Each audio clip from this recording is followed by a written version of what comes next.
Logistik pemilihan kepala daerah, pemilihan gubernur dan wakil gubernur, Bupati Wakil Bupati Maluku Tengah telah didistribusikan ke seluruh kecamatan. Pantauan tribunambon.com di lokasi, distribusi sejumlah kotak dan surat suara dari gudang logistik kabupaten telah tiba di PPK Kecamatan Amahai, Selasa 26 November 2024. Logistik untuk Kecamatan Amahai tiba di kantor PPK pada pukul 11.50 siang tadi menggunakan 1 unit mobil truk. Pengantaran logistik itu mendapat kawalan dan pengawasan dari Bawaslu Maluku Tengah, aparat TNI Polri.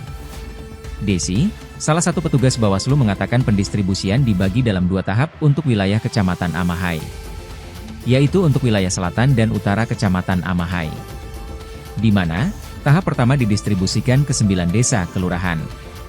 Antara lain, Desa Haruru, Sehati, Makariki, Nuanea, Yavila, Hatuhenu, Nueletetu dan Kelurahan Holo.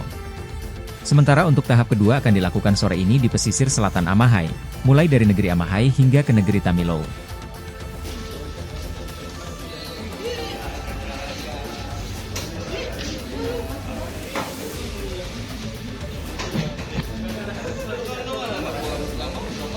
Download Tribun X sekarang, menghadirkan lokal menjadi Indonesia.